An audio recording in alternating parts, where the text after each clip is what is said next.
Soroti ketimpangan di era pemerintahan Jokowi, Anies sebut segelintir elit kuasai perekonomian RI. Calon Presiden nomor urut 01 Anies Baswedan menyoroti ketimpangan dan ketidakadilan yang terjadi di Indonesia pada saat ini.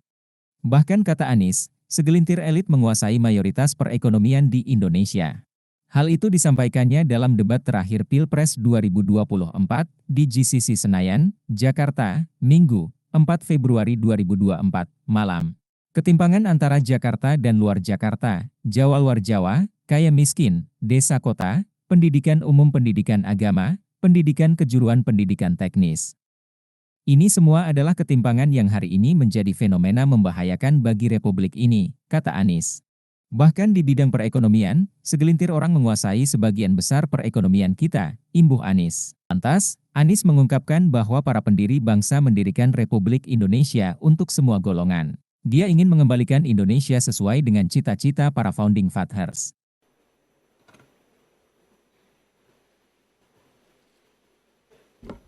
Assalamualaikum warahmatullahi wabarakatuh. Selamat malam, salam sejahtera untuk kita semua. Ibu, Bapak, saudara-saudara sebangsa setanah air yang sangat saya cintai. Persoalan terbesar bangsa kita hari ini, republik kita hari ini adalah ketimpangan, ketidaksetaraan, ketidakadilan.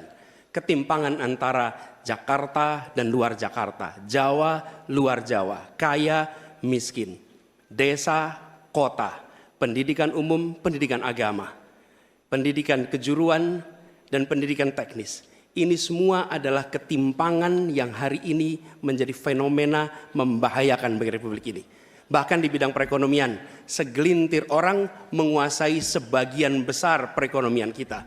Ketika republik ini didirikan, para pendirinya 60-an orang anggota BPUPKI, mereka adalah orang-orang terdidik, mereka adalah kaum yang privilege, tapi mereka mendirikan republik untuk semua, bukan mendirikan republik untuk kepentingan dirinya, golongannya, ataupun keluarganya. Mereka mendirikan ini untuk semuanya. Kekuasaan yang dibangun untuk memberikan kesempatan kepada semua. Sekarang kita jauh dari cita-cita republik ini. Ketika para pendiri itu kaum intelektual, mereka memilih berjuang di jalur politik. Saya berangkat sebagai pengajar, mendapat panggilan tugas di wilayah politik. Kami akan membawa gagasan pendiri republik untuk kembali mewarnai republik ini. Untuk bisa mengarahkan republik ke depan agar kembali pada format awal. Apa masalah hari ini? 45 juta orang belum bekerja dengan layak. Bicara jaminan sosial, lebih dari 70 juta orang tidak punya jaminan sosial. Bicara pendidikan, jauh dari kota, terpencil, masa depan jadi suram. Kemampuan tinggi, kesempatan tidak ada. Sangat frustrasi melihatnya. Kesehatan mental, kekerasan seksual, lebih 15 juta orang jadi korban.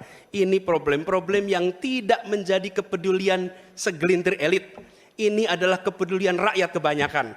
Karena itu dalam perjalanan kami 1 tahun, kami menemukan jutaan rakyat yang berbondong-bondong menginginkan perubahan. Mereka membuat poster rakyat, membuat posko rakyat, mendoakan dari tempat yang tidak kita lihat. Poster-poster itu cemerlang karena bukan didanai dari uang dari Jakarta, tapi didanai oleh keringatnya yang jernih hasil kerja kerasnya. Ini adalah keinginan perubahan. Apa yang ingin kita capai? 1, kita akan memastikan hidup sehat dan bila sakit ada pertolongan cepat.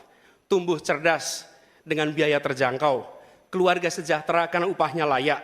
Dan bila membutuhkan diberikan bansos sesuai kebutuhannya. Bansos plus. Bukan memberikan bansos untuk kepentingan yang memberi, tapi untuk kepentingan yang diberi. Dan warga negara yang bangga dengan negaranya. Karena dijaga budayanya dan etikanya dijaga tinggi. Kita menginginkan persatuan karena ditopang dengan rasa keadilan. Persatuan itu tidak mungkin terjadi dalam ketimpangan. Persatuan membutuhkan rasa keadilan. Karena itu misi kami tegas mewujudkan bangsa yang sehat, yang cerdas, yang sejahtera, berbudaya dan bersatu.